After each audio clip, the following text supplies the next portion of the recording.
Salut tout le monde! Aujourd'hui je fais une vidéo sur le fond de teint et ses substituts pour vous donner des conseils sur comment le choisir, quelle couleur choisir, quelle texture, comment l'appliquer, où l'appliquer, etc. Voilà, donc j'espère que cette vidéo va vous intéresser. Vous pouvez aussi vous abonner à ma chaîne si vous avez envie d'avoir d'autres conseils sur plein de choses. J'ai plein d'idées, plein de projets, voilà. Je suis en train d'apprendre aussi à faire du montage, donc voilà, ça va progresser, je vous promets.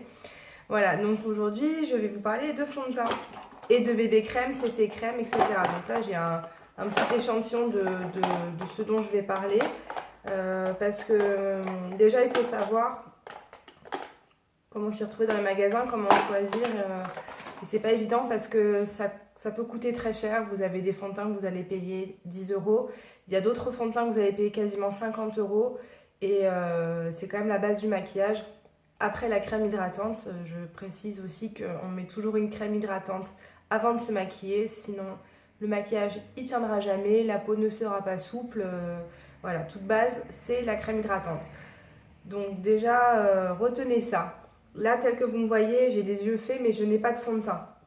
Comme ça, en même temps, on verra en direct comment l'appliquer. Et voilà. Donc déjà, la première question, pourquoi appliquer du fond de teint? Quel est son but? Le premier but du fond de teint, c'est de égaliser, c'est de uniformiser vraiment la couleur. C'est absolument pas d'avoir l'air bronzé. Donc ça, je vais revenir dessus, mais c'est vraiment unifier le teint. C'est-à-dire que vous avez une couleur de base, on va essayer de définir laquelle et comment. Et le but, c'est d'avoir la même couleur partout. Donc le fond de teint, ça sert vraiment à uniformiser. C'est-à-dire que chaque peau a son type de problème. Les peaux claires, par exemple, vont avoir des rougeurs, donc situées là ou au bord du nez, etc. Vous avez avec l'âge des taches qui vont apparaître, des taches de vieillesse. Je ne parle pas des taches de rousseur qui sont très jolies, des petites taches de vieillesse ou alors à cause du masque de grossesse, quand on n'a pas mis de crème protectrice contre le soleil en étant enceinte, on a des taches qui apparaissent ici. Ensuite, vous avez aussi des teints ternes, des teints moins lumineux. Donc pour apporter de la lumière et unifier le teint. Si vous fumez beaucoup, si vous ne prenez pas le temps le soir de vous démaquiller ou de vous nettoyer le visage, à force vous pouvez avoir un teint qui devient donc terne. On a toutes des boutons aussi, donc ça, il n'y a pas de problème, c'est normal. Et également, vous avez les peaux métissées qui ne sont pas uniformisées. Elles ont souvent le teint plus clair au milieu et plus foncé sur l'extérieur. Donc il va falloir uniformiser tout ça. Donc pour trouver votre couleur, la plupart des vendeuses en parfumerie vont vous le faire essayer ici. Sauf que c'est pas toujours la même couleur, comme vous pouvez constater, entre là et là. Surtout si votre visage a bronzé parce que vous avez eu la chance de voir le soleil, et bien on se passe souvent comme ça, donc ça dépend. Le mieux c'est de prendre la couleur qui est là, vraiment sur la mâchoire. Et comme ça, au moins, quand vous posez le fond de teint, vous pouvez regarder si c'est la même couleur que le cou. Si vous êtes plus jaune, si vous êtes plus clair, ça va pas. Mon deuxième conseil aussi, quand vous êtes en magasin, c'est de l'essayer. Tant pis, il faut prendre le temps. Si vous n'avez pas le temps, vous ne l'achetez pas. Mais prenez le temps. Faites-vous démaquiller le teint, vous laissez les yeux, c'est pas un problème. Et la vendeuse est là pour vous remaquiller le teint. Il faut absolument voir le rendu et si possible vous demandez de sortir à l'extérieur, de voir avec la lumière du jour. Faites-vous accompagner de votre mère, d'une copine qui va vous dire non là t'as l'air d'un fantôme ou alors là t'as l'air jaune, t'as l'air orange, voilà. La seule chose à laquelle il faut penser, c'est penser quand même qu'elle vous mette un blush parce qu'une fois qu'on a mis tout le fond de teint, ça peut vite faire placard, c'est-à-dire que le visage perd de son relief puisque naturellement on a des creux et on a des bombées ici. Et avec le fond de teint, on perd un petit peu de relief puisque le jeu des nuances de couleurs est estompé par le fait que ce soit unifié. Je ne sais pas si je m'exprime bien. Donc juste au moins qu'elle vous mette un petit peu de blush pour que ça ne fasse pas trop plat. Mais l'important c'est voilà, que la couleur elle soit la même ici. Voilà ce que je peux vous dire. Mais là je vous parle de fond de teint. Et mon deuxième conseil, c'est pas forcément de prendre du fond de teint, de ce qu'on appelle le fond de teint liquide. Il existe beaucoup de choses puisque vous avez actuellement sur le marché La mode, c'est les bébés crèmes. Vous avez des CC crèmes. Donc, bébé crème, c'est Blemish Balm. CC crème, c'est Corrective Cream. Donc, je vais vous expliquer après la différence. Vous avez donc du fond de teint liquide. Vous avez du fond de teint en poudre, poudre compacte, poudre libre. Vous avez aussi des aérosols en spray, ça existe. Et aussi, maintenant, vous avez la mode du cushion. Donc, c'est un espèce de coussin. Et vous appuyez avec une éponge. Et il y a une éponge humide au milieu avec le fond de teint. Et quand vous appuyez, plus vous avez du fond de teint qui sort. Et vous pouvez après l'appliquer. Donc, à vous de vous poser la question, qu'est-ce que vous avez envie comme rendu? Donc, est-ce que vous voulez quelque chose de très très naturel? Est-ce que vous voulez quelque chose de peu couvrant? Ou au contraire, est-ce que vous voulez quelque chose qui couvre énormément parce que vous avez des rougeurs partout, des boutons partout, ou que simplement vous avez envie? Voilà, on peut juste avoir envie d'être très maquillé. Voilà, après aussi, il y a une question de fini. Vous avez des finis mat, des finis semi-mat, des finis irisés. Donc ça dépend aussi de vos envies. De comment est-ce que vous voulez qu'on vous perçoive avec la lumière? Est-ce que vous voulez que ça a l'air très mat? Est-ce que vous avez envie d'avoir des reflets? Est-ce que vous avez envie d'avoir entre les deux? Donc ça dépend de vous. Moi, ce que je peux vous dire, c'est que je marche beaucoup personnellement avec la bébé crème les jours où je suis peu maquillée ou les jours où je ne suis pas forcément au travail. Voilà, je trouve que la bébé crème, c'est... donc à la base, ça s'appelle Blemish Balm. Blemish en anglais, c'est les rougeurs. Donc c'est pour couvrir un petit peu les rougeurs. En gros, c'est une crème qui va légèrement unifier le teint et donner de la lumière. Unifier, mais pas couvrir.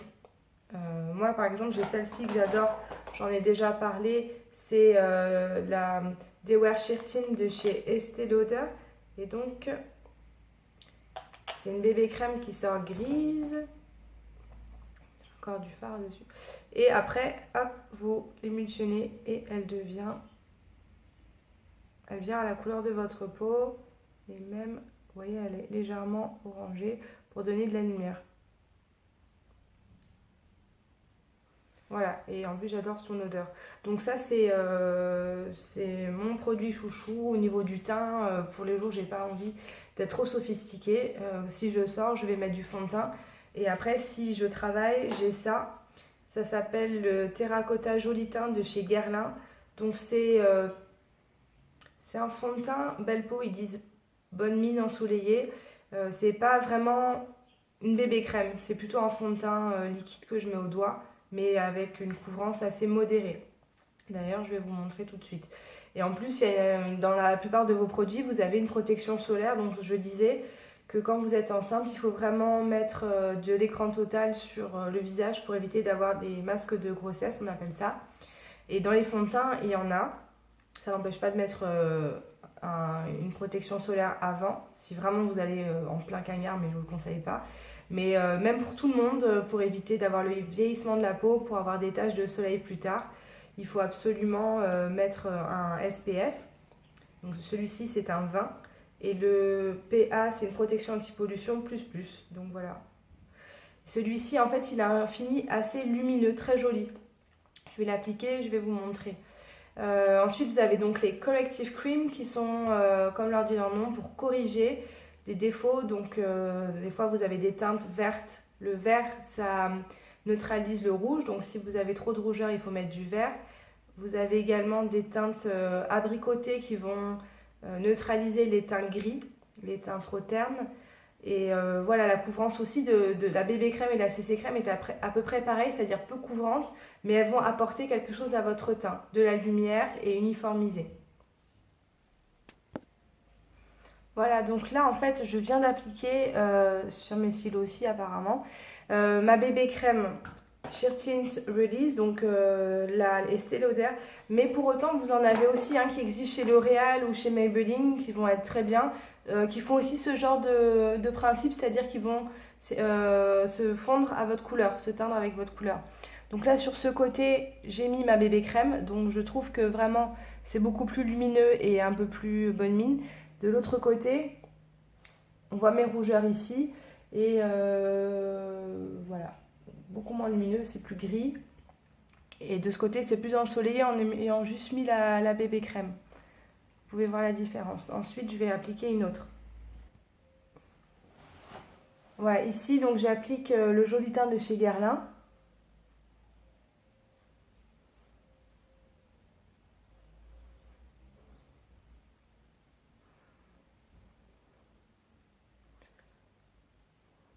qui est plus couvrant. Alors aussi, il a une très bonne odeur, ça je dois vous le signaler. Donc plus couvrant, plus lumineux. Et du coup, moins naturel. C'est-à-dire que l'autre, presque, on pourrait la laisser comme ça, mais moi je mets toujours du blush. Mais alors là, sur celle-ci, c'est impossible parce que vraiment, c'est ce que je vous dis, ça enlève du relief. Donc est-ce que vous voyez la différence? On voit plus ma peau en transparence ici que là. Et aussi, c'est mal réparti. C'est pas grave, c'est juste pour vous montrer. Donc ça, c'est ce que j'utilise quasiment tous les jours, même pour aller travailler. Ça, c'est ce que j'utilise plutôt quand je ne travaille pas. Bon, voilà, je suis allée tout enlever pour continuer ma démonstration. Donc rapidement, je vais vous parler des poudres. Vous avez poudre compacte, poudre libre. Donc là, évidemment, la différence, c'est que la poudre libre, ça se balade dans le boîtier. Et la poudre compacte, elle est compactée. Je pense que la poudre libre est moins couvrante que la poudre compacte. Et encore, ça dépend. Vous avez donc des fonds de teint poudre qui vont vraiment avoir un fini mat poudré, je ne sais pas comment dire autrement, assez naturel. On peut évidemment mettre une poudre par-dessus le fond de teint, c'est même conseillé, par-dessus un fond de teint liquide pour que rien ne bouge, pour avoir de la matité toute la journée ou toute la soirée comme vous souhaitez. Donc vous allez avoir des poudres matifiantes qui servent justement à ça. Et voilà, après si c'est des fonds de teint poudre, qui s'appelle vraiment fond de teint, je ne vous conseille pas de superposer les deux, mais plutôt de mettre une poudre libre par-dessus un fond de teint liquide, plutôt que de mettre un fond de teint liquide plus un fond de teint poudre, ça fait beaucoup. Et après, chacun fait comme il veut, aussi vous gagnez en couvrance évidemment en faisant ça. Hein. Voilà, après vous avez également les fonds de teint en aérosol, donc il y en a peu, il y en a chez Dior, je sais. Ça uniformise énormément, c'est rapide, c'est voilà, ça a un intérêt au niveau de rapidité. Après, ça doit être compliqué à appliquer, je ne sais pas exactement. Je pense qu'il faut d'abord faire le teint et après les yeux. Moi, j'ai des fois tendance à faire les yeux et ensuite le teint, ça dépend en fait du maquillage que je fais. Hein. Et ensuite, vous avez les cushions dont je parlais tout à l'heure et la couvrance est sur mesure. Plus vous en appliquez, il faut vraiment le poser et plus vous allez avoir de la couvrance. Voilà, ensuite la question est de comment l'appliquer.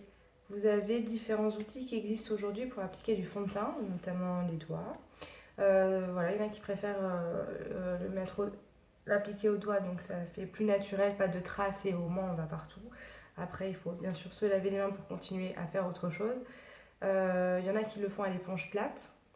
Il y a la Beauty Blender aussi qui est très à la mode, donc j'en ai pas, je ne peux pas vous montrer, mais vous savez, donc c'est la petite éponge en forme de grosse goutte d'eau qui fonctionne très bien aussi. Celle-ci, on va vraiment donc poser le fond de teint partout et après appuyer dessus avec une éponge qui doit être humide, hein, il ne faut pas l'utiliser sèche, mais humide pour qu'elle soit souple et ça permet de ne pas déplacer le produit et de vraiment l'appliquer partout. Et elle a une forme qui fait que vous pouvez vraiment aller dans le coin des yeux ou du nez et puis sur le reste du visage. Évidemment, après, il y a le pinceau classique, le pinceau plat comme ceci.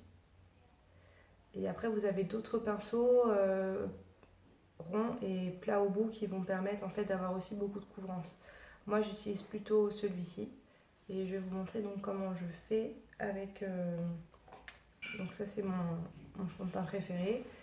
C'est celui qui me va le mieux, c'est de chez Chanel le Perfection Lumière Velvet en numéro 40.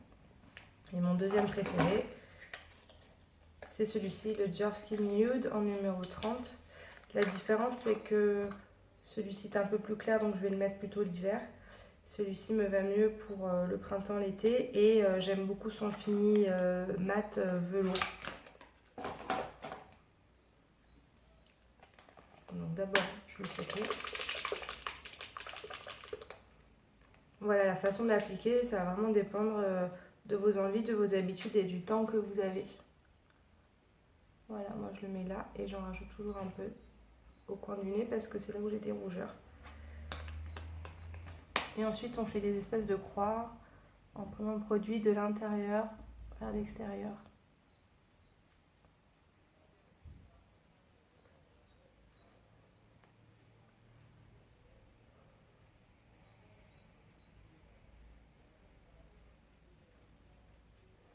Donc l'important c'est qu'il n'y ait pas de traces autour du nez et de bien aller jusqu'aux cheveux et la mâchoire. Alors est-ce qu'on fait le cou ou pas?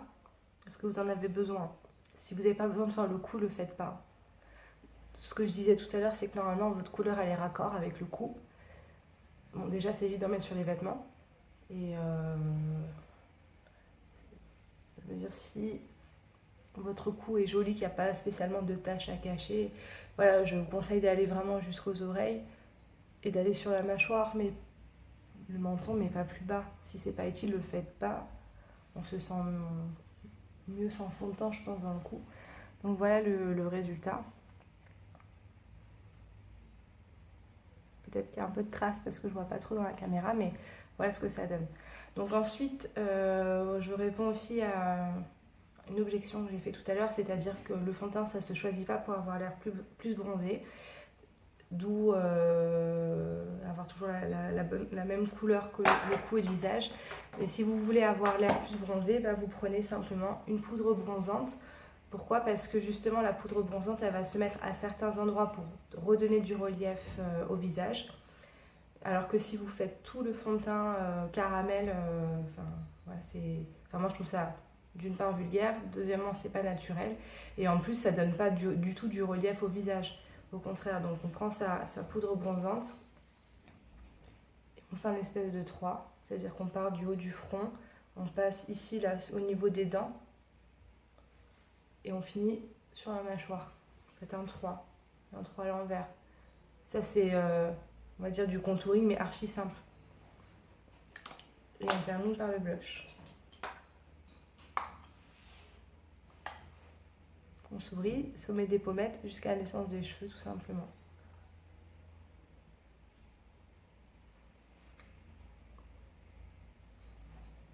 Voilà, donc là vous avez un visage qui a du relief, qui est naturel et qui est bien sûr magnifique. Voilà. Ce que je voulais aussi vous préciser, c'était l'anti-cerne.